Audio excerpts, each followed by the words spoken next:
Yo, don't cry, don't beg. Welcome to another episode of the Don't Blame the Ref podcast.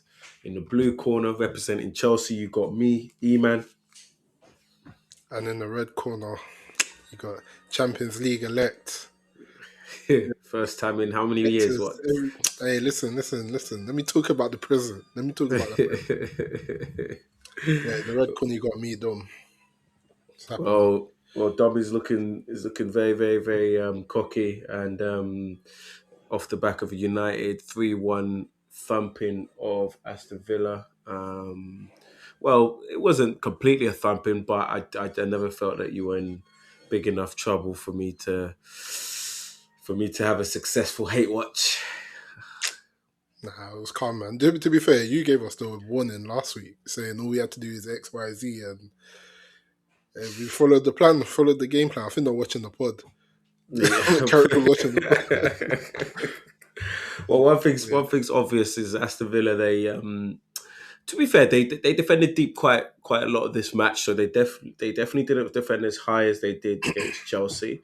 However, in moments they left themselves susceptible to some balls in behind, and United took advantage. I think for me the interesting thing is Carrick does not care about possession. Not to say that he's not a quote unquote tactico, because there's always an element of tactics with every coach and every team. But when you guys don't have the ball, there's a comfortability in, okay, we don't have it, that's fine. We're gonna sit in. And it's not like he's asking you guys to press up the pitch man for man, trying to put the current team that he has in positions that don't suit them. He's trying his best to put the team in the best possible position to suit their talents, to suit their capabilities, and he's bearing fruit for it. Yeah, for me personally, I don't mind that because when it comes to pressing, a lot of people think it's just effort or run hard enough, close the spaces, close down your man, and you'll win the ball high up. No, it's a lot more tactical than that. It's a lot about positioning, triggers, when to close spaces, who needs to go, who needs to follow. But Carrick doesn't have time like that. He doesn't have time to introduce this whole new pressing strategy to his team. And based on all the previous managers we've had, Ten Hag tried it. Um, Amarin, I wouldn't say we pressed a lot, but there was some sort of a press there. This team struggles with that. We don't have the physical capabilities to keep that up for a long period of time. So there's no point of us burning ourselves out in the first what um, 20 minutes of a game and then being useless for the rest of it. So I don't mind Um, it. uh, and plus, I don't think you've ever really had a sustained period where you could work on the physical conditioning to get your team in a position to actually press like that. I think the first summer where I've gone in a very long time, since the start of Ten Hag's reign, this is the first summer where I've gone, oh, okay, United look fit now. United look Premier League ready, and we can say all we want about Amorim, blah da da da. There was an improvement this year. There was an Yeah, improvement in physical 100%. conditioning. There was like in general just your lowest baseline. We didn't like his decision making, but your baseline was okay. These guys look fit and ready to compete for any Premier League game. So it's a shame, but United are getting there. They're getting there, and It's a shame. um, it's Carrick. Fair play, man. Fair play, Carrick. Fair play. You know what it is with this Champions League race? For the last couple of years, it's been like who's basically the best of the worst because it's never been like all these teams are all flying. It's everyone's dropping points, everyone's like beating each other, losing to the bottom half of the table, all of that, and no one really picks up a run of form. But I think we're separating ourselves from the pack, and it's about time that we do that because there's only a few points in between now. I think now we're what 6 points ahead of you. See, that's a yeah, sizable gap. Now we can afford a draw here and there. Now we can afford a loss, and we're not like looking over our shoulders. Villa are still in free fall, so we're in a good spot, and it's just about keeping it up. And going more into the game directly, I did mention last pod, Carrick's probably going to go back to what his old reliable. So Mbemo in the false nine, Yeah. Cunha on the left, uh, Ahmad on the right, Sesko on the bench, and that's what he did. Well, man, if if it ain't broke, don't fix it, because it looks like I feel like you're a lot more fluid with your rotations and movement. You know, and Bremo pulling Mm. out to the left, Cunha, coming in on the inside from sorry, and Bremo pulling out to the right, Cunha coming in from the left into infield, Bruno just finding gaps wherever he can for overloads and setbacks and things like that. So I think from an attacking sense, you are a lot more fluid in your movement. I don't necessarily think it showed itself massively in this game. I think there were good moments. I don't think there were consistent periods of good attacking play. Um, I would say but that more came towards the second half, like as the game was basically done. When it got to, I think when we got our second goal, the game started opening up a lot more. Bruno was like just in his bag. He was in his bag. Like that second half, he was going mad. But yeah, I just want to point out. Speaking of particular players and the roles that they've been playing under the system, I would say Cunha has surprised me a bit more over the last two games because it kind of feels like he's keeping the width a lot more. He's going around the outside. We've had wingers for the last couple of years on the left hand side, and all they want to do is cut in and shoot. That's all they want to do. And if they don't have the opportunity to cut and shoot, they'll lay it off to the fullback, and then that's when you get the cross. But Cunha's really on this. I'll beat you on the outside. I'll beat you on the inside. Like it doesn't matter. And he's put in a couple decent crosses, but this is where my frustration comes into it again. The crosses are going to no one because no one's in the box. So it's like it's a lot of good work with no output. I just want to highlight that, and this is obviously we're not there in the room, but that is most probably coaching. That is what coaching looks like. That is what Mm, tactics look like. That is what improving a player looks like. It's not.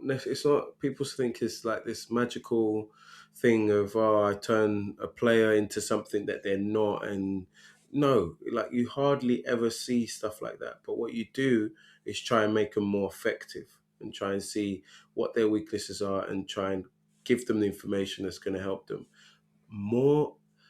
Like only the top echelon, like the top players, figure it out on their own.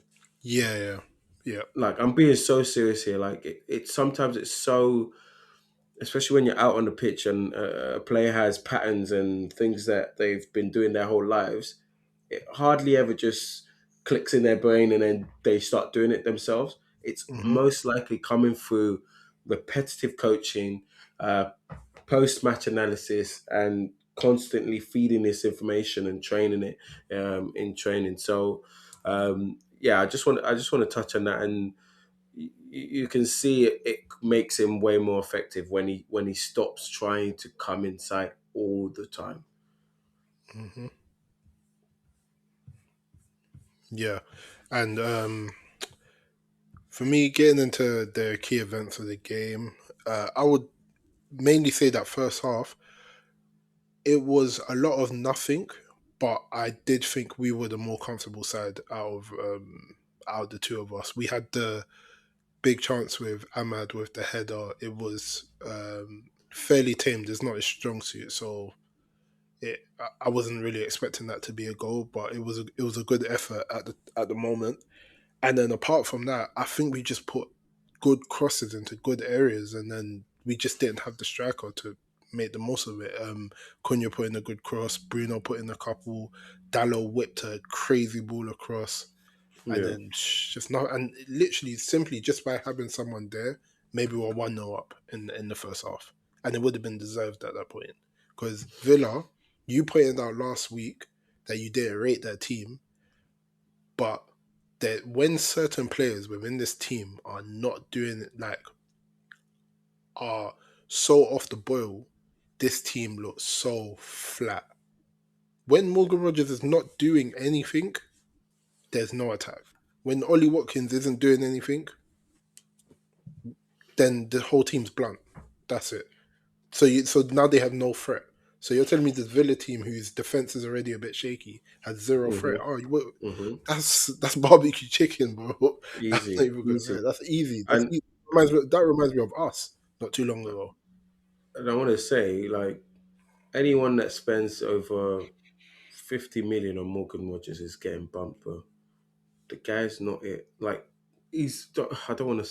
Like, one day, it might all click together and he turns amazing. But he's currently not what people think he is, and I think He's a he's a streaky good. player. He's too like, all right, I'm good for a month and a half, and then I can go silent for the rest of the year. That's when Villa were on their 9 game win streak or whatever. He was on fire, and then now He the run was, stopped. he Now was, he you're not was. doing anything. But then, even if you watch, and this is the problem, too many of us pass judgment on a player that we actually just don't watch all the time. Facts. So, look, like, let's be honest, and I do it, I really do. But when I took the time to actually watch Morgan Rogers in some Aston Villa games, actually against usually only big games, and I watched the full game, you see his involvement in the game isn't consistent enough, and it's in and out, and it's moments, and it's you know, Yeah, and it's a lot of errors that, for me, at a top club. Remember what I said previously about having players who can consistently execute high quality things consistently. Bruno Fernandes consistently shoots with accuracy, consistently passes with accuracy, consistently crosses with accuracy. I don't see that in Morgan Rogers. And I don't see that in a lot of players. And I don't think he will translate well to a big team. I think he'll be a bit part player in a big team, kind of like the role that Eze is taking at Arsenal. The onus is not going to be on him to carry a team over the line, but he will chip in here and there. And the funny thing is, I kind of see him going Chelsea. God forbid. I He know fit. he He will. fits. He fits the age. He fits the age profile. He's English. He's like, bro. And there's a lot of talk of a lot of players going out this summer. I saw a report about the whole Mudryk situation. They might terminate a contract, so that means you're light on that side. Neto, you're sick of him, but your manager likes him, so you might stay. Ganacho, your fans, hey, they're not buying that, bro. But yeah, And look, we'll get into Chelsea a bit later. yeah, yeah, yeah, true, Yeah, true. yeah. Yeah, Yeah. we'll get You're, to Chelsea later. you're about to The you're United about to get segment. me Yeah, yeah, started. yeah. No, no. Um, That's why I had to interrupt. so what, are you comfortable with the way you guys are playing? So I feel like, ideally, from a United team at home against Villa, you'd probably want them to be a bit more imposing. This current, and I started off the podcast praising the way Carrick has chosen to go about it and not Mm. worrying about possession per se, and playing to his current team strengths. But watching that, does that frustrate you as a fan? Not really, because I've kind of taken the standpoint of I'm not expecting everything to be perfect now. This is a get through games moment within this team, within this part of the season. Not everything's going to be perfect, but when we're not on top, we don't have to be self sabotaging, because that's what we were doing before. When we were going through moments where we weren't doing anything, Onana's throwing the ball in the net, Hmm. Maguire's doing a dumb tackle, Dallow's doing something dumb. We're giving teams goals, but now because we're able to stay in the game and it's staying 0-0, not 2-0 down before halftime, when we are settled and our better players get a bit more comfortable within the game, they're able to have the moments to change a game, because I do think we have quite a few players who are able to do that. So, in short, I'm not frustrated about what's happening. I think our better players are doing what they need to do. They're stepping up. The players who were counting on to step up are doing it. There's still a few players who I'm expecting more from. I think Ahmad's been poor over the last couple of weeks. I think Embuemo has been poor performance wise over the last couple of weeks. Kobe has been decent, but I expect more from him. So Once all these pieces come together, we'll be a way better team than where we are now. But for now, give me the 3 points. Put the 3 points in the bag. Let's go. Let's go. Next stadium. Next stadium. Okay. I think we got Bournemouth next. Give me that. I'll take that. So just talking on Ahmad, what did you think of his performance today? Because, like you said, you've been underwhelmed with his recent performances, and I highlighted that he has 4 GNA in almost 30 games. Chai! So what? Hey, hey, so hey, they're calling this guy the stuff. Wait, but what did you think of his performance today? Ah, I think it was more the same. I just don't. It's like he's lost a bit of confidence in what he was, because I felt like last season he was mainly like carrying our attack for a lot of the good things that happened for the team attacking wise came through him, and now it seems like he's kind of regressed a bit. I don't know if that's to do with, bro, you spent however many months learning how to play right wing back for you to not do that anymore. And then now you're being put back in your natural position and it's just about getting rhythm. But now he's in and out of the team because he's competing with Mbeumo.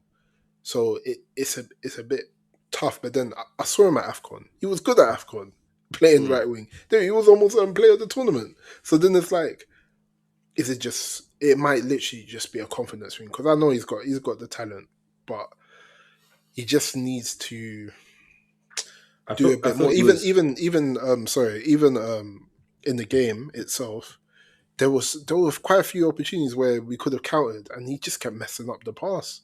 And it seemed like pretty Yeah. straightforward passes, and I was just so uncharacteristic of him because it was in central areas. He's played as a 10 before, and you're just, bro, nothing's going. You're not taking on your man. It's just very safe and simple, and not enough punch in what he's doing.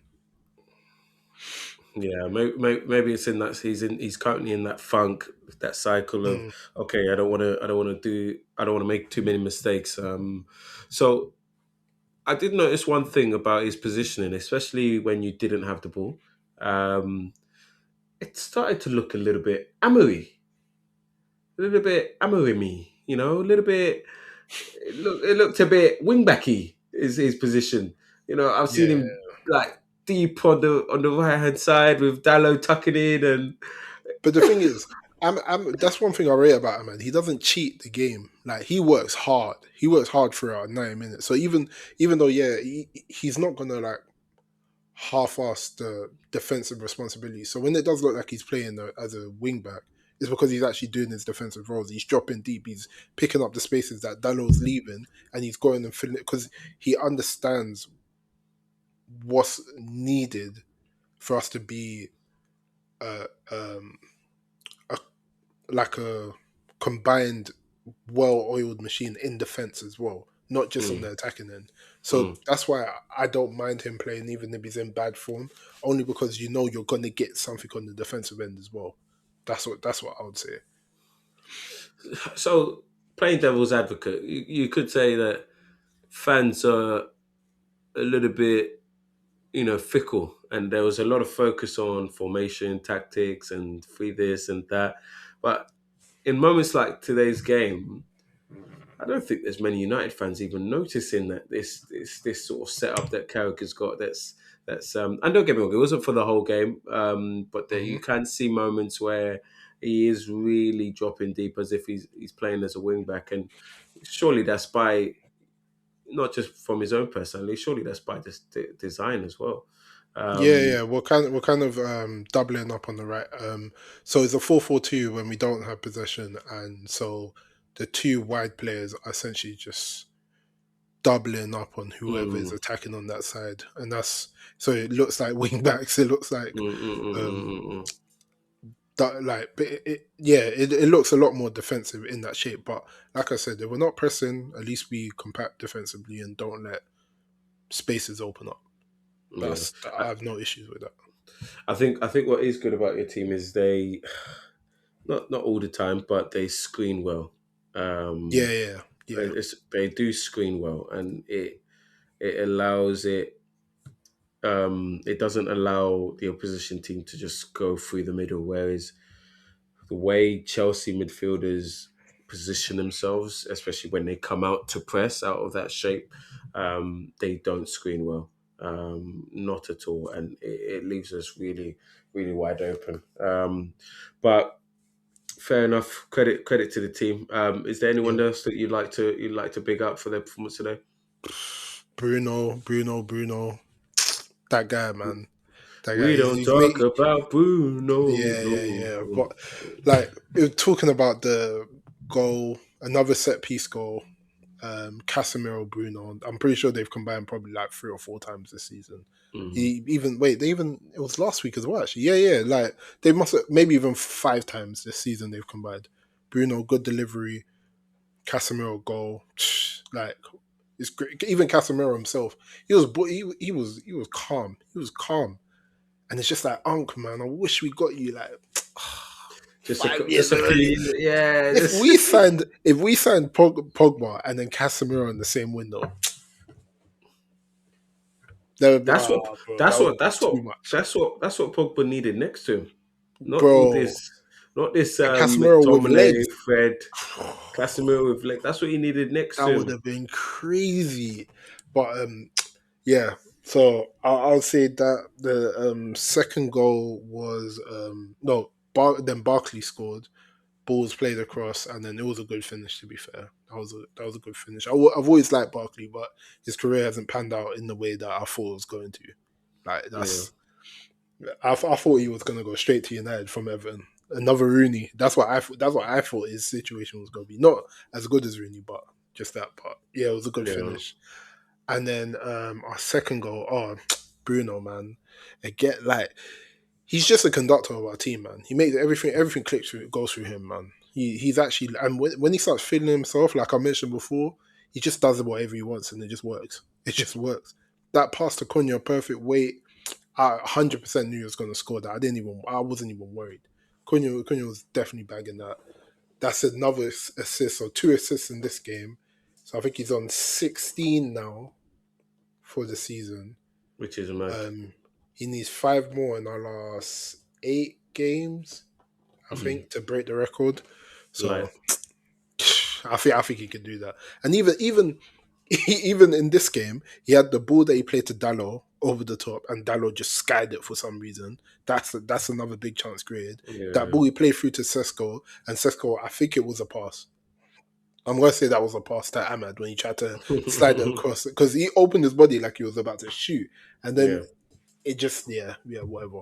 But if Sesko was more clinical, he would have just taken like ran a bit more close to the goal. It just shot. That's it. 2 more assists. Bruno could have left this game with like 4 assists, just like that. Done half the work already. But What, then what, I will say Sesko, that goal that he did score, that's striker instinct. That ball was just bobbling around. He even jumped over someone just to get to the ball first and get the yeah, shot off. yeah, yeah. Swivel, hit it, 3-1. Hey man, that's But he, that's exactly what we need. but he's hungry. He's hungry. Every time he comes off Yeah. that bench, he looks hungry. And Hmm. credit to Carrick and the whole team, and credit to him. To be fair, like we've talked about, maybe wrongly talked about his mentality and Yeah. whether he's got it, but coming off the bench, being hungry, being aggressive, being running in behind, trying to get that goal, and even when you're already winning, he's doing that. He So doesn't. He's not rested and trying to see out a result. So fair play to him. Fair play he's to him. he's left a lot of goals on the table this season. I think he's left about five or six from like just really easy chances that he should be scoring. So Yeah, there's yeah. more. There's more in there. Like you know what I mean. There 100% I'm not is, worried about and honestly, it bodes well. It bodes well. Yeah, I've for years I've wanted Chesko. I've never watched him long, in full 90s for consistently enough him. to see all his flaws. So, in a lot of games that I'd tune into would be big Champions League games, the odd Bayern Munich versus Dortmund. So, Leipzig versus, sorry, not Dortmund, Leipzig versus Bayern, Leipzig versus Dortmund. Hmm. So, I've but the physical profile was just undeniable. Like I Yeah, was man. just like, yeah, get me this guy, man, get me this guy. And the So thing is, I like to think about Sesko in this way. Um, this is probably the worst he will be at United. He should only get better from here, as long as all things are right in our recruitment aspect. Sesko should just keep getting better and better. So as long as the team's good, it's fine. As long as the team's good, yeah, it's fine. They just got to recruit well now. They got to pick players that can handle the physicality and do the things that count in Premier League football. The hmm way you replace Casemiro is key. Can they yeah. do it? They need to That get that someone shouldn't of even that even that for profile. me. Mm. That shouldn't be a like for like. We shouldn't be looking for one player to replace Casemiro. We should get a 6 and an 8/6. I don't think you're gonna find what Yeah, Casemiro. yeah, maybe not, but you want the core skills. So the Yeah, yeah, ability of to course. screen, the 1v1 ability, the threat in the air, the Hmm. anticipation. You want those core defensive skills, and and obviously the on the ball is a given. He's not exactly a line breaking cruise type, but you want someone who's competent enough to be able to play 1 to 2 touch and break lines when needed. Yeah, but It's gonna there's be tough. It's gonna be tough, but the scouts have got to do their job, man. yeah, yeah. This is on Ineos. This is how the club takes the next step forward. And if we make the right acquisitions in the summer, we can go challenge next season. That's what I think we are. Even though like we started off the season so badly, looking at the season now, going into next year, Liverpool, I don't think they're bouncing back. City, who knows, Pep might go. Chelsea aren't ready to compete. So what? Arsenal are going to get another clean run at the Premier League title? I don't I think think so. so. I I think so, I bro. don't think that should happen. It probably will, but it shouldn't. They should not be Yeah, doing no back to back. Every owner of a big club should be looking at the Premier League right now as food. Right now, everyone should be it's saying, "Bro, if facts. we It's get this facts. It's right, facts. if we get this It's right, we're facts. we're right there." So If that's Chelsea that's had how. position, if Chelsea had spent their money in more efficiently and on better players as a whole in terms of squad building, mate, last year's title, Liverpool, I watched most of their games. They were not, even last year, they were not great. They were not If great. And if there were a you lot of put results where the opposition just didn't take their chances and Liverpool capitalised. So if yeah, Chelsea had been the serious institution, the title last year was achievable. The title this year is achievable. it Title was. next year, I still I still think it's gonna be achievable. So but it's a I shame. think if you man take the money you spent on Gittins and the money you spent on Garnacho and just bought a serious left winger, if you didn't buy the lap and you just said Osherman, and then you went and got Like a imagine competent replace centre back. That's it. That's all you would have needed. okay. Imagine we went to go get Lukman, Osimhen, and let's say a centre back of like the centre back thing. I'm always confused on, but let's Yeah, I it's don't. just I a don't know. Centre backs. just a Lukman and Osimhen. Yeah, you guys would at least Imagine have. You would definitely have at least like what 10 to 15 more points than you have now. easy, And then easy. where would that put you right now? I think that would put you 10 to. You're on 51, aren't you? No, you not on even on 51. What am I talking about? I'm gonna try to give you more points. Oh no, you're on 48. 15 more Yeah, points puts you second, like 5 points behind Arsenal. and then suddenly the whole picture changes and you're competing for a Hmm. title. Like, but anyway, look, let's focus on Chelsea versus Newcastle Yeah. at home. One nil loss to Chelsea. After that Um, drumming against Paris, Paris Saint Germain, so you're carrying that momentum from that game into this game. What was your expectation coming into this game? Because Newcastle, listen, no one likes playing them guys, bro. It doesn't matter what time of the season it is, whether they're signed to play for or not. They are not a nice team to play against. Let me before I start talking about Newcastle, let's talk about PSG. Let's Hmm. actually do some a reaction to PSG. What the heck was the manager thinking? What the heck was he thinking? Before this guy came in, I said, bro, don't try any galaxy brain nonsense. Keep things simple. Keep your best team consistent. Rotate Reece James and make sure Reece James doesn't play 3 times in a week. Fafana, don't make sure he doesn't play 3 times in a week. Do those things, he would have been fine. Yep. What the heck was he thinking putting Jorgensen in that team? But, What the heck? And yeah, but even didn't if he you say both of his even if you put goalkeepers are world class? shut up your mouth, idiot. What's he saying? We've been watching both of these guys for time. Like, stop it. Just stop it. Mm. And I get it. He's trying to instill them with confidence, but don't do that. Don't insult my intelligence.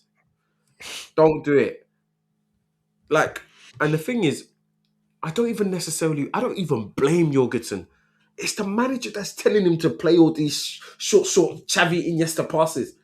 And look, for 75 minutes, yeah, it kind of worked. But then within that 75 minutes, this is where the manager's being disingenuous. In the post-match press conference, he says, "Oh, Jorgensen for 75 minutes was great, world class." You're bloody liar. You are a liar because there are two moments in that 75 minutes where it's a close call, and his insistence on playing short when the picture changed and when he should have went long caused us trouble, and it put us on the back foot, and it made us nervous on Mhm. 2 occasions. So don't lie to me. And then he got caught out, and then it got worse. Yep. You don't play short. You play what you see. You don't play excessively short when the space is already opened up in behind. Multiple times, João Pedro's 1v1 with that centre back, and PSG are pressing like crazy. Hmm. Multiple. Send it. Put that centre back on skates. But what are we trying to achieve with this short play? Like, are we trying to prove to ourselves that we're Barcelona like? What is Too he much doing? overcomplication, man, of the It's game. too much. And look, I'm not trying to be a dinosaur, but you have got to play what you see and balance it up. Where's the space? Don't play what you think you've got to play. Don't play to your ego. Don't play to your style. Play what you can see. I can see João Pedro 1v1 with the centre back. I'm sending it. Send it. But I think that's hard because the current setup of your goalkeepers, it doesn't. It seems like Sanchez is supposed to be your number one, but at the same time, I'm not sure if the manager's fully in with him. So in that sense, if you're what's his name? Who was it? Jorgensen. If you're coming in as Jorgensen, you're thinking as long as Out. I execute what the manager's telling me to do, Yeah. then I'm gonna have a chance to finish off the rest of the season. But it, Yeah, it- I'm not blaming Jorgensen. I'm not blaming him. He's doing exactly what he's being told to do. yeah, It's on the manager. And the reason why Sanchez looks shaky is because against Arsenal, the first leg against Arsenal, he's asking him to play extra short when we know Sanchez gets nervous and sometimes he doesn't have the temperament for it. mm, And then that nervousness fed into his performance, and then he started panicking. And he mhm, continued to make mistakes throughout the game, actual goalkeeping mistakes.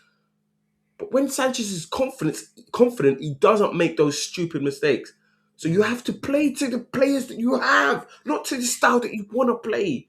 Like, and I get it. Sometimes Sanchez plays some really good medium to long passes, and like any goalkeeper can do it. You know, Jorgensen does it, and it looks great. But you have to pick the moments. And the moments I hate, and when they don't get it right, it's the moments when they're trying to play into a midfielder who is already touch tight with an opposing player. And now mm, you want that player to do a Xavi Iniesta pirouette and trying to like come on. Is the risk worth the reward in that scenario when we could just so, thump it into João Pedro's chest and play off him? mhm. I fully agree. I fully agree. So It's that's too all of woke. that. It's too woke for me. It's too woke for me. It's too woke for me. I'm not on it. I'm not on it. I'm not on it. I'm not on it. Mm. I'm not. I'm not. And you've got to play to the team you have. I'm sorry. Chalobah on his left foot, on the left hand side, you're getting no progression on that side. So why are we Hmm. playing short so much? Why? Fofana is not a great ball playing centre back. He's not. So why are we playing short so much? That's not the skill set of the players that you have. So why are you trying to do it? And there are moments for it. We can do it when we have a certain amount of space. But when we don't have that certain amount of space, we need to be looking medium to long, not short. Cool. Hmm. So he messed that up. He messed that up, and we're 5-2 down in that tie because of the manager. And it's Shay. on him. Yeah? Mm. Cool. So going into this game, into the Newcastle game now, I'm expecting some rotation. He didn't rotate a single player. I thought that was wild. As soon as I saw that, I thought that was wild. We've got injury prone players in that squad. Reece James, Fofana, and he's trying to get them to play three games in 1 week. Cool. For me, alarm bells are already ringing. I'm a bit like, what the heck is going on? Yeah. Cool. Yeah. Going to the game now, we look lethargic, lackluster. And the thing I'm thinking about before the game is, how does this look for PSG? How does it PSG have the week off, which I think is an absolute travesty, number one. Hey, listen. Do you know what that French league does, man? They say, PSG, they got a tough game against Real Madrid. Let's give them a 2 week break. Let's move all their fixtures into like later on down the season, where during the just before the international break, whatever, and they give them a nice long rest, ready to go again. Listen, man, That shouldn't be they've allowed, already man. won they already won the league by like Feb. They don't care, man. That They that don't shouldn't care. be allowed, man. So cool, that happens, yeah. But you know that they've got a break, and we needed to rotate at Mhm. least 3-4 players, our key players. Fofana needed to sit out. His form hasn't been perfect and that great anyway. Reece James needed to sit that one out. Mhm. He's hurt my boy. He's Even hurt my boy. listen, we're recording this after on the Monday, so we got the news earlier today My that he might be boy. out for a couple weeks. And knowing that, hey, that might even be a couple. That's going to be a couple weeks, and then it's going to take him time for him to get into rhythm, and then a World Cup. So what's he going to Well, do? Rush himself back? Fabrice Hawkins, I think that's his name is. He's saying 2 months, and every other journalist are liars or wrong. So, boy, and this stupid institution, stupid Mm, owners, stupid directors, they have got previous of lying about players' injuries so that the fans hey, don't get vexed. They keep doing it.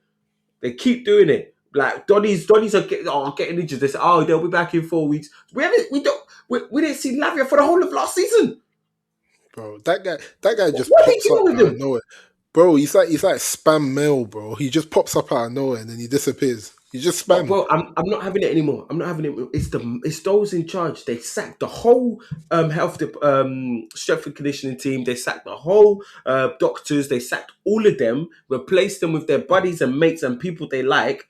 And bro, Hmm. I'm not in the room, but it must be an absolute joke.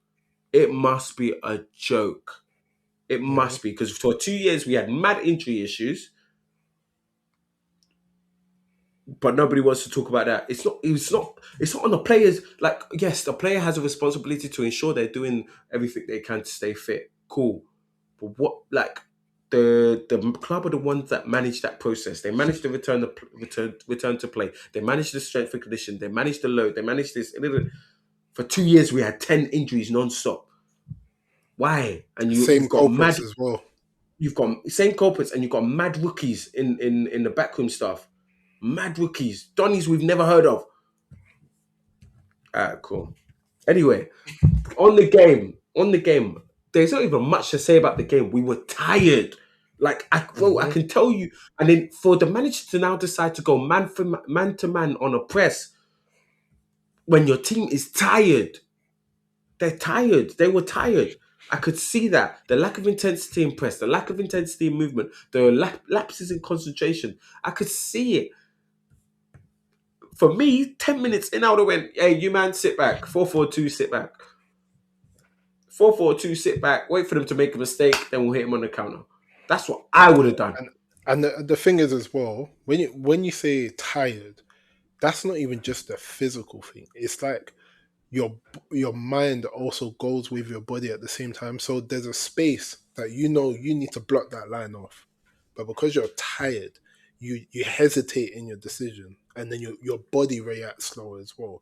So that's even that's literally how I'll describe that goal because that's Bro, literally a like, not even, not, straightforward pass, and then nobody tracked. Nobody even attempted. Did you see Fofana the way he was running back to try bruh, and bro? He was like, "Yeah, this is dumb, bro. I can't be arsed, man. I did all that like, work for midweek." Andre Santos, why is he on the Mm. bench? Just freshen up the midfield. Just freshen it up. Gusto was crap in midweek anyway. Put a Tempong right back. Just freshen it up.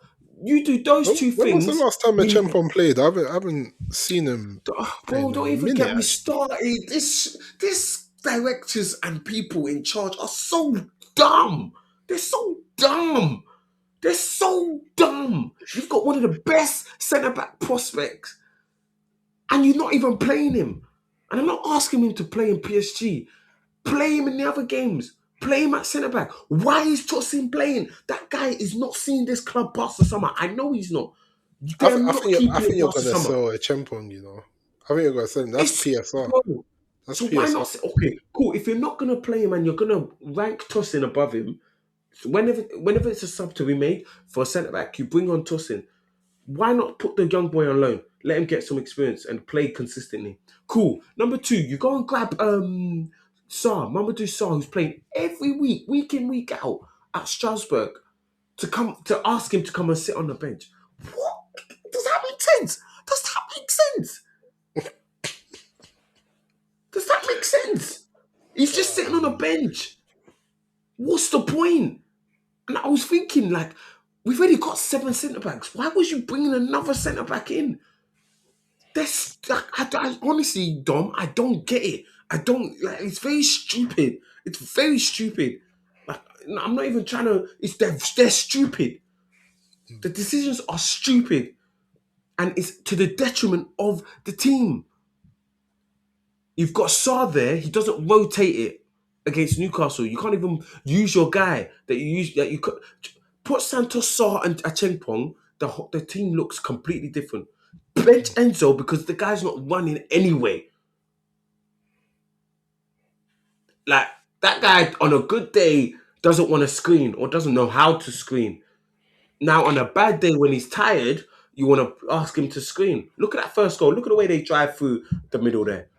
He Where is just wants to Enzo be on a that? fox. He just wants to be a fox in the box, man. He don't care about all this like midfield and stuff, man. Let me play a nice couple clip passes here and there, but outside of that, let me just get into the box, man. Get these Bro, layoffs and all Newcastle that. didn't have to do any sort of mad tactics. They didn't have to do. Mm. We had nothing for them. We barely crossed the ball. We barely tried to pass the ball in. Like, 21 shots, 9 blocked. We barely created a clear shooting opportunity without a Newcastle player blocking it. Hmm. Tiredness, lack of rotation, and I'd question the manager. Well, what's tactics going to do if I'm asking a fullback to overlap and he's tired and he can't even do the overlap with speed? What's the point of asking him to overlap anyway? Like, Bro, even yeah, going back to the midfield, yeah. I'm sorry, I completely forgot. Didn't they play Baltimore as a midfielder? look at the midfield. Ramsey and Voldemort as a midfield Bro, three. a double pivot of Ramsey and Willock, and then the striker in midfield, and you still couldn't get it cracking against that. I would have That's a bit done. scary. And you know what? In the first half, not even Mm. in the first half, quite a few opportunities we got in behind. So he done a good thing where he had obviously Palmer from the right coming in on the inside, and then Jao Pedro dropping off, and there was one more. Enzo would sometimes come in that space in behind Ramsey and Willock. None of them are CDMs, natural CDMs. So they all three of them were actually really bad at screening their defense. So we had Yeah. three opportunities where we would get the ball in behind those three midfielders and we'd have space to drive at the goal. Palmer got the ball and then he passes it to the. Like, he's not even thinking to drive through the middle. Bear in mind the Newcastle back lineup dropping because they've got Jao Pedro and the two wingers pinning, fullback, Gusto pushing up, pinning them back. So Palmer's got Mhm. all the space to go dead centre. Just go dead centre, have a pop, or try and slide in Jao Pedro. He passes it immediately out wide. I'm just thinking, what? What? Hmm. What? My bro, what are you doing? Like, you got to make me understand that. Why? Why? Cool, man. Cool, man. The, that PSG game, Dom, that's been the Mhm. angriest I have ever been. Bro. Like, And you know in the what it is, last yeah? year, that's the Yeah. angriest I've ever been at this team. Honestly, I was mad. I was mad. Next day, Mhm. it was all I could think about. It's mad. Yeah. To be fair, bro, when Cavaschellia came on, hey man, he just came and said, "Yeah, super sub, watch this, bro. Crash it, crashing it on them, bro. When you have that much firepower, yeah, th- there's only you only have to do a little bit, and then obviously the midfield with Jao Neves and Vitinha, and then whoever else they feel like add into that mix. It's just they've just got a stable lineup, and especially when they're basically playing like once a week. At this point of the season, they're playing once a week. Doesn't matter if there's any other competitions; they'll reschedule that. Reschedule that. They don't care. So Anyway, it was bound to happen. You got the game again tomorrow against them. bro, So our well season is Tuesday cooked. when they were Our distracted. season is cooked. Our Are season you're is in the done. FA Cup? Reece James injured. It don't matter. Whenever we get to a big team, we're going to lose. Mm, We've got pieces that aren't good enough. We are not fit. We've got players that are tired as hell. Like I've been banging this. What are we episode 19? I've been banging this for ages. We are tired. Like we look yeah, you still cooked. had the But Club when World Cup and all that. but All when the the players are manager dropping off. when the manager adopts tactics that don't fit with the scenario that we're in, that's where it gets me mad. Gets me mad. Mm, Man for man press. Like it's the complete opposite of Merska, but Merska was too far over there.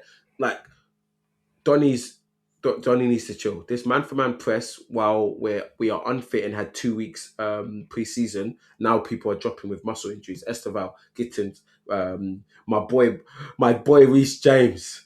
My boy Reece James. saving for the What is World Cup, doing man. to you? England have got something to do, man. We got some Hey, business to do, man. you know what he needs to do? Overshadow this Arsenal title. So I need England to win the Bro, World Cup and lock off all the bro, parades, bro. my fam, if this guy ever achieves anything in his life, he's got to get that World Cup on him. Honestly, to keep Who's his that? step, Reece James, he's got to get that World Cup. He's got to get that World. He's got to sacrifice his legs, do overlapping for 90 minutes for 7 games, bro. 7 games. That's all he needs. 7 games. He's got to That's true. sacrifice it. He's got to do it. He's got to do it for his legacy. He's got to do it. And it's two All right. shows as well, isn't it? Two shows. That's Yeah, his man. guy. That's his That's guy, his man. boy. Yeah, man. So he's going to the World. Right. If he's fit, he's going to the World Cup Yeah, he's regardless. going. He's Like going. he's Hundred going. percent. 100%. But yeah, but bro, whew, man, Yeah, Chelsea are stinking, bro. ah, How do you actually feel about your hopes of getting this Champions League, man? It's bro, you're I slipping as think well. You're slipping and sliding. I think I think fifth. I do think we'll be fine for fifth, but my worry is we've got some hard games. Yeah, We that's have what got some I'm looking at. hard You games. got a run of games that I'm looking at. I'm going, not sure Like about that. Everton. I'm not sure we win that game, No, I'm bro. not sure. I'm not Everton. sure either. Then Everton aren't City marked. United, we easily lose both of those games. Hmm. Then who's after that? Brighton, you're away at Brighton. Away at Brighton, boy, that's a Chelsea slip up. Nottingham Forest at home, that's a Chelsea slip up. Liverpool Yeah, away, Brighton definitely Tottenham going at away. home is a guaranteed W. Yeah, Sunderland away as no, well. actually, who Oh, knows, bro? Because Tottenham after against the performance against Liverpool, they might have a little bit of fight around that time. bro. They will not let Chelsea be the team that relegates them. If they lose that game and get relegated off the back of that, the whole of London, but everyone stay inside. Everyone just stay inside, bro. Yeah, It's gonna it's be mad. too much. It's mad. Yeah. So honestly, with that, with those final games, it's looking scary, and Mm. the only saving grace is Villa don't look great. Hmm. And I think they will struggle to get 3, 4. I think they will do well to get 4 wins in the rest of their games. To I be think honest, they got a couple hard fixtures coming up as well. Actually, now that I they think about it, do, they because do, they they've do. got So they got Forest away. Well, they got West Ham, but they got Forest in that. Actually, no, I'll which are take that back. all I'll take listen, that no, back. no, I'll take no, that no, no. back. West Ham relegation, yeah, them Yeah. man are gonna be on it. Yeah, not in Forest relegation, they're gonna be on it. Sunderland are never easy. Fulham away, never easy. Mm. Tottenham versus Villa, I think that's a hit. That could go either way. Tottenham are better away. Okay, Burnley away, Burnley are cool. done. By that point, Liverpool. Burnley will be relegated. I think. Then their last 2 games are Liverpool and Man City. Yeah, Boy, it's that's nothing's crazy. nothing's easy. Nothing's easy, bro. Mm. So the problem is, how many points do I think Chelsea can pick up? And honestly, I can only say one win. Like generally, like with full confidence, I can only say one win there. So Let's be honest with Villa. Emery's gonna throw in the towel on the league and just try to win the Europa. So that's a fact. That's a I fact. don't think you need to worry about them in the league wise. So So it's and because of that, I'm a bit like, all right, cool. We'll probably get fifth, Mhm. but it will not be pretty. My gosh, it's gonna be ugly. It's gonna be Yeah. ugly. So look, let's go on to our next segment because these men are getting me mad. And We still um, haven't even come up with a name for this, bro. Like, we need to think of a name. You, everyone listening, put some suggestions in the comments as well. Like, send them to us. We need some a clever name for this. But yeah, what are we going yeah, for today? what was our agreed hot topic? It was the players you were wrong on in terms of like wonder kids. Aha. Okay. So we're going to take this moment to look back at one player each because I got to go to sleep. And we'll look back and try and think of a player that we thought was going to be a world beater, and we've just ended up being wrong. Now, look, no disrespect to any of these players. It's just, you Their know, careers just didn't that, pan out the way that we that thought they were going to, man. that's it. That's all it is. And it's not necessarily to say it's their fault. There's lots of different factors that can contribute to a player's career going not the way that we thought their talent would take them. Um, And obviously, so when it comes to success or like reaching your potential, that's all subjective to if, the player themselves as well. Because some people just being a regular in the Premier League side, hey, you've made it. You made it. Like this. and you know what? And you know what? I love that you said that because it is relative. It is relative for each person. And you've got to remember the fact that they're even professional, they already made it. Like I know Yeah, we talk about elite upper echelon, and for us as football fans, we're like we're very black and white. But for a football player to have played football from whatever age and for them to make it pro, a lot of the hmm times they've made it, and yeah, yeah. and some players can bloom early, meaning that once they reach a certain level, they kind of just stagnate, hmm and sometimes that's just the highest that their talent is going Yeah. to take them. Honestly, generally, you see it in youth football a lot, where a player can be above everybody else, like just mad, but then you get to men's football and it's just not quite the same, or they don't have the extra bit, the extra talent, the extra, hmm I don't know what. Sometimes it's extra work rate to really go like make like do really well at senior level. So, um, yeah, again, don't want to foul on these players, but for me, I've got a few options. I've got a few options. Oh, and obviously, by the way, we're talking about in respects to our club. So I know people in the comments are probably going crazy about players that play for their teams, but we're keeping it strictly United and and Chelsea. Chelsea. But So, if you're struggling to think of anyone, mm. I've got a couple myself. Obviously, some didn't pan out for other reasons other than football, but I think I'm gonna stick to, bro. For me, when he burst on the scene, I thought this kid was going straight to the top. I wasn't really focusing on his game too much. I was just seeing the goals. I was seeing his energy. I was seeing like, bro, this guy is getting like, it feels like all the chances are dropping to him, bro. And fast forward a couple years later, he's now playing for Chelsea. So for me, it was, bro, Ganacho, man. That for me, I thought he was gonna be signed. If you go back on Twitter and go look at all my tweets, I'm calling him Starboy. I'm calling him Starboy, Starboy, Starboy. He's going straight to the top. We got him for like, what was it, like 500,000 from Atletico. Brought him to our academy. He wins the FA Youth Cup. Comes into our first team. He's scoring goals like impact players straight away. I'm thinking, raw, we got another one. And obviously, this is after the other guy who I had in mind in Greenwood. Obviously, his situation is not football related, but he just after his situation happened, Garnacho comes on the scene. I'm like, oh my gosh, thank God, we've been saved. We got another guy. We got another guy loading. But boy, that guy, I don't think I've been more wrong about a player that's playing for my club than him. Like, obviously, United, we a part of our philosophy is bringing through youth. Youth gets a chance at Manchester United. Even I've even got another one that just came to my head, but he's not even a youth player, bro. But remember when we first signed Phil Jones? Remember Mm. what he was doing? But He you was know, like running through, like doing crazy. I was like, raw.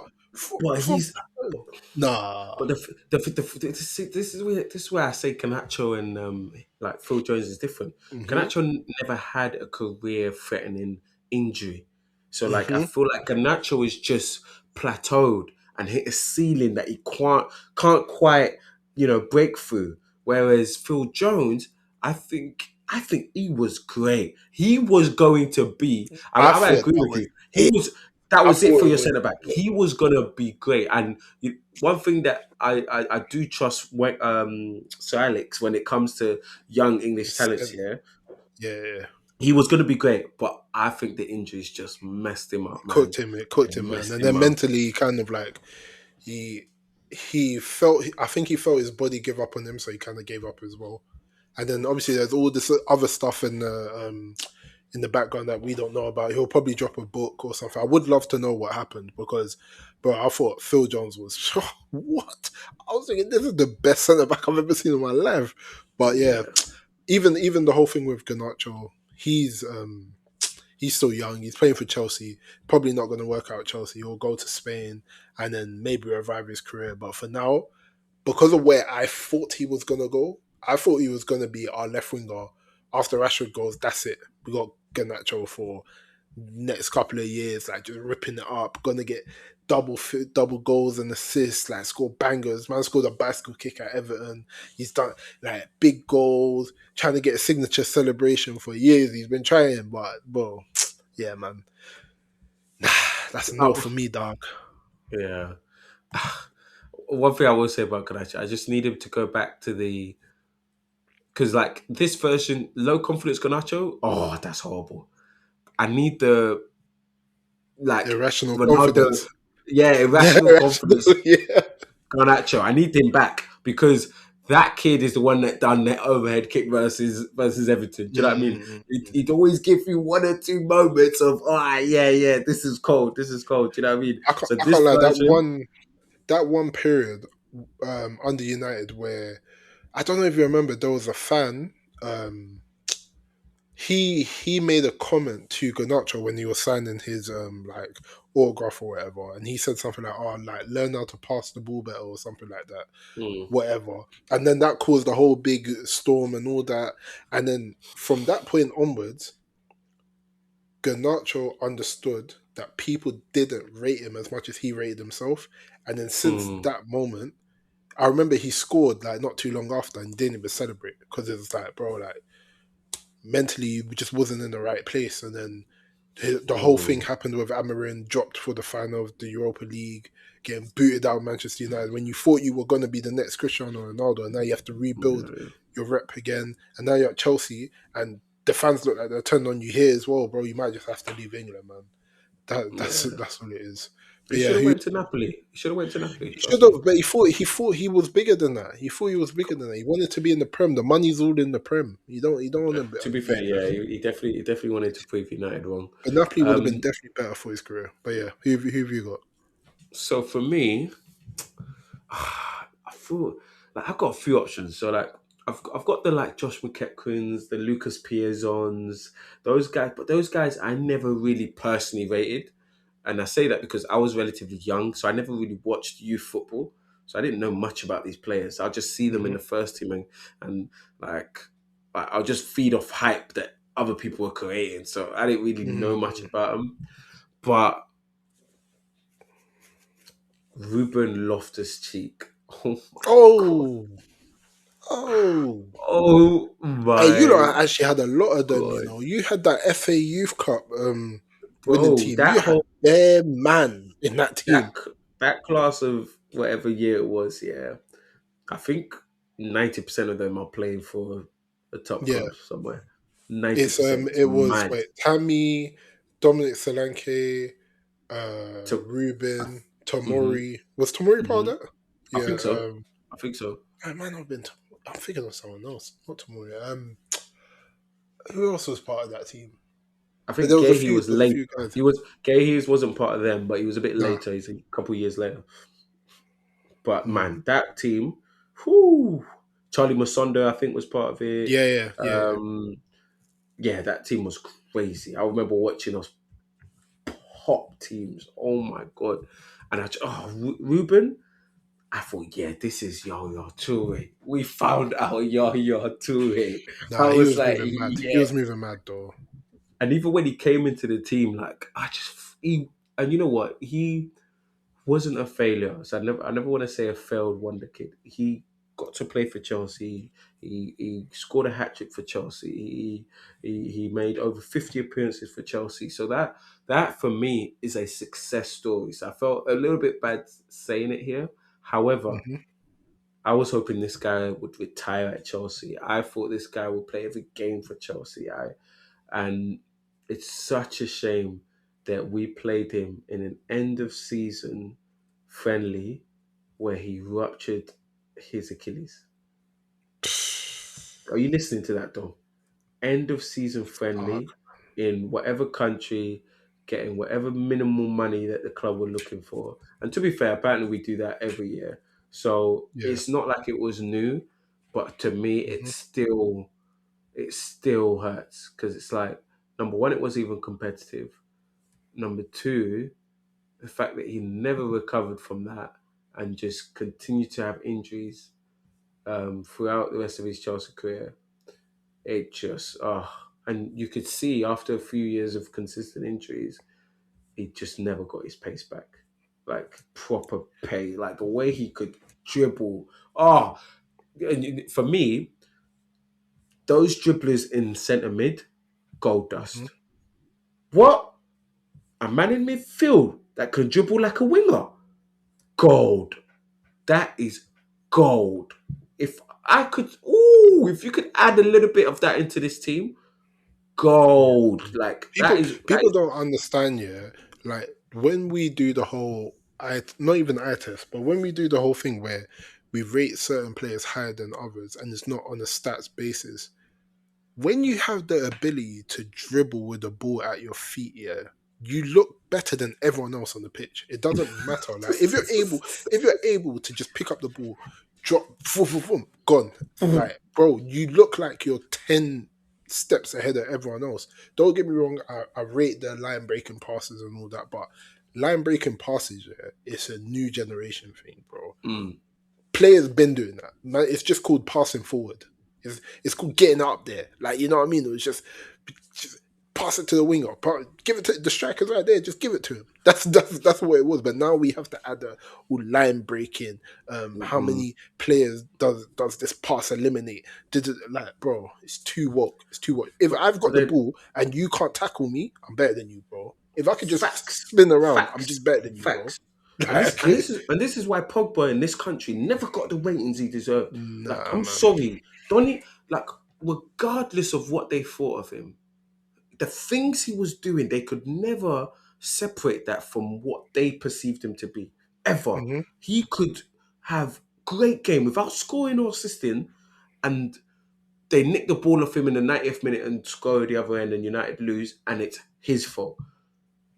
Bro, The but what the the stuff dribbling that and Paul Pogba, I know passing, we're not talking about Pogba right now, yeah, nah, but the but stuff he would do I'm talking about, cool, the balls fizz up to him, whatever. No, the balls dropping from the sky.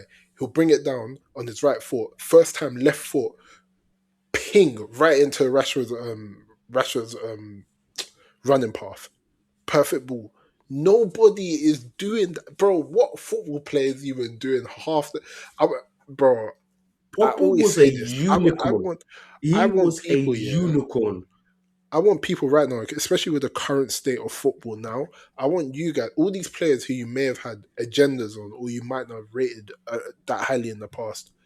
Just find the time to watch 90 minutes of any game of them and look at their actions. You will look back and be like, "Oh my god, I took this for granted.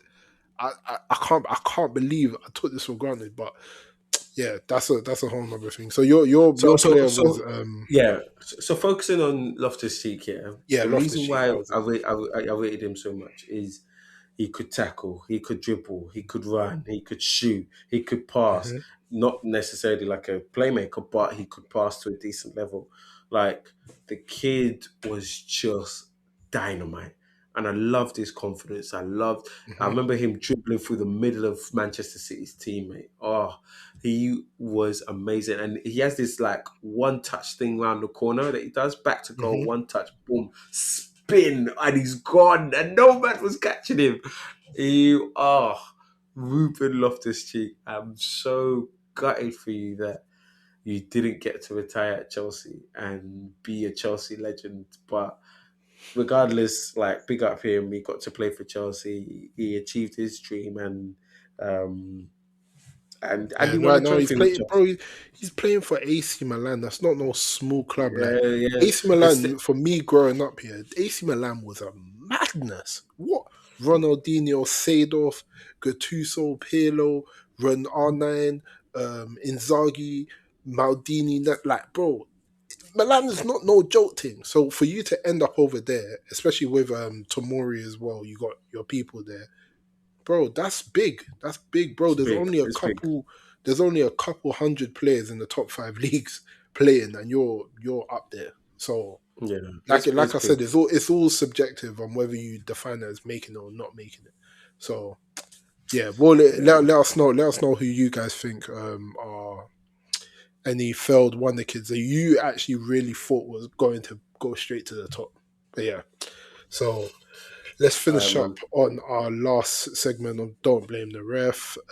Keep this one short and sweet. Do you want to go first, or should I drop Liam mine? Rosenior, what you did there was so stupid. Was so stupid. No, it was so stupid.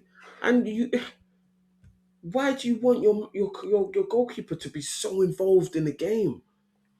Hmm. And I get it. It creates an overload deeper in the pitch. So when the team comes to press you, it then should allow you to be able to overload them and play through.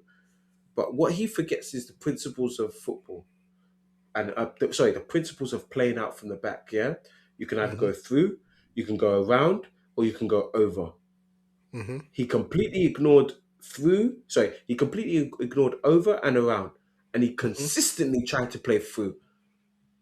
Yeah. That is not what we learn on our coaching courses. I promise you. Let's say he I was in the promise you. class next to you. You're sitting next to him, copying I his know. answers. I've been on some of the courses. I know that they teach you all three. Mm. They don't tell you exactly what to do. They want you to have your own philosophy. That's fine, but they make sure you're aware of all three. So why you have now deviated from that to now be hyper focused on playing through, I can never understand it, Rosenior. I can't understand it. 60 touches our goalkeeper had. I Damn, never heard of that. 60? It might not be 60, it That's might be 50. It crazy. might be 50 or so. But Nah, let's just say it was any 100, but any round any up, round up. any anything more than 30 touches for a goalkeeper, you're doing too much, bro. Mm, You're doing too much, bro. So, bro, you're gonna have to take that on the chin. Don't blame the ref. Don't blame Jorgensen. Your lack of account, like he kind of said it's on him after the game, and kind of like, oh, those mistakes is the way we've asked him to play, so that's on me. He kind of took responsibility for it, but he never admitted that playing him was wrong, and it mm, was wrong. It was wrong to put that player who hasn't played most of the season and to take that opportunity away from Sanchez, who has actually had a really good year. mm, It wasn't great. It wasn't great, and it wasn't needed against a team where we've already shown that their weakness is that long ball. We've done it in the Club World Cup, wiped the floor with them. So why is it now you're taking the opportunity to say, my way's better? No, we've seen what worked. Fairs, man. yeah. Zinho, I just want to say from this moment, my bro, I'm on to you. That's strike one. That's strike one. I'm on I to you. hear it. Yeah. So for me, my don't blame the ref. Bro, you think you man can duck your charges? You think you man can we're not gonna talk about your charges today? You crazy. That's a don't blame the ref. Listen, don't blame the FA. Don't blame because none of them want to be cheating and they want to be and they want to be running up false bills, filing fake Hey. checks and all that. Now, quick, just a quick one, yeah, a quick one. You man, these are the consequences of your actions, yeah. If I can even Mm, find this thing. So right now, cool. You guys, this is all under Roman Abramovich, yeah. So we don't even know what the clear lake files look like. We don't know what that looks like. This is just mm, Abramovich from 2011 to 2018. That's the period. So 10.75 million fine, right? mm, Is apparently the largest fine in Premier League history, right? mm. In Premier League terms, that's not really that much money. Let's keep it Yeah. on this year. You got a 1 year ban on signing first team players, but it's suspended for 2 years. So basically, you man are on probation. You're on tag. You got an ankle monitor on. If Yeah. you do any funny business for between the next 2 years, then you'll get a transfer ban. That you got an immediate academy ban. You cannot sign any new academy players from other English clubs. So you can't Mm. go over there and go grab a little guy from there. You go over there grabbing up nah. And even that might even hamper like the way your club functions with this reselling and trying to do the PSR stuff. So I'm glad. it, I'm it's glad. just a 9 month ban. So that means it's just gonna affect this summer and maybe wait, what month are we? When March? It might affect next year January as well. To be fair, but yeah, that's got to put a stop on that. So your club might have to change their approach over the next 12 months, The and then academy obviously, thing, I'm glad. yeah, We need to stop buying for academy. You need to stop buying mandem that are outside your catchment area anyway. yeah, Like yeah. I don't agree. I you can don't only agree with all that stuff. like it should really be players in your region. Stick to your region. That's it. If a None wonder of them are kid just ends up going in down to Derby and just going and saying, "Yeah, I'm a Chelsea scout. what? Come." Swipe, that's it, and like That's it. taking Just someone come. else. Like so cool. Fairs, what you said, it's all true. But what I will Mm. say is one of the names on there, Who? Hazard. It's all worth it, bro. It's all, and we got away without a point deduction. Hey, you man, hold it, That's because hold you guys tried to it. snitch on yourselves. You tried to snitch on Yeah, yourselves, I put love yourself it. light I on love it. charges. You took a I plea love deal. it. That's all that happened. You man just took a plea deal. Now, to be fair, all jokes aside, like, look, that's the nasty side of football, but Yeah, yeah. and it doesn't make it okay. But what I will say is it's a lot more widespread than people think, and Yeah, these things 100. are happening on the regular. 2017 Liverpool got banned. They had a 2-year academy ban for tapping up a Yeah, yeah. 12-year-old, bro. A hmm 12-year-old. Even Like, I'm not even gonna talk about United, but I so know they done some funny stuff with this JJ Gabriel guy because he was about to cut. So like, do you know what I I'm mean? not gonna be So surprised. it's not to say that to absolve Chelsea of blame. It's just to say that there needs to be something done on the wider hmm thing, and they need to be a better. They need to be better with punishments. This punishment's light. This hmm punishment's nothing. We're gonna next week. We're gonna go and do the same thing. Yeah, yeah, 100%. After the 2-year thing, we're gonna go and do the same thing. There is not enough of a deterrent to stop clubs doing these things. Facts. Um, and there's not enough money going towards investigating. And people forget who are the Premier League, the 20 clubs. So the 20 clubs decided this, my bro. Yeah, that's Why because they're would all they? they're Why all would they? The complicit in doing 20 similar clubs. things. There we go. Of You course they man are. have to. People have Come to on, start man. thinking. They They're said, they said, outraged. hey, let's not do too much. Look, listen, they had to come forward Exactly. because Exactly. they were about to get caught. So Exactly. So look, people have to start thinking with their head. The Premier mhm. League are the 20 clubs. We got a fine. Why are they not? Usually you think, oh, rivals, yeah, yeah, we're gonna throw the hammer. We're gonna make sure you man get points deductions. Da, da, da. Why do you think? Because them man do it too. So when it comes to their Yeah, time, if they get caught, they don't want that points deduction.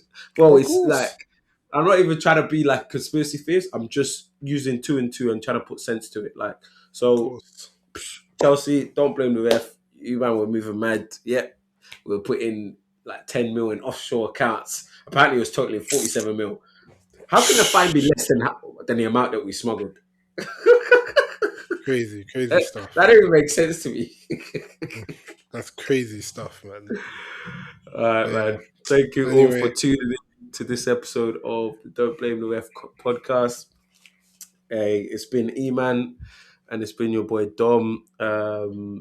Tune into the next episode. Please like, subscribe, interact with the socials. Yeah, man. We'll just keep going, keep doing our thing, and hope you enjoyed the episode. yeah, Don't we're cry. coming up to next episode's number 20. So yeah, we're Ooh, getting the move on a bit. So oof, 20. yeah, I thought I would have given up by now. Still, I can't yeah, lie. I can't lie. I thought I would have been done. Yeah, we're still here, man. We're uh, let, still here, man. let me hit 52 and see if I'm bored. Yeah, yeah, yeah. Let's make it to the end of the season and see how we feel. At least. All right, don't cry, don't beg, don't blame the ref. Peace. Peace.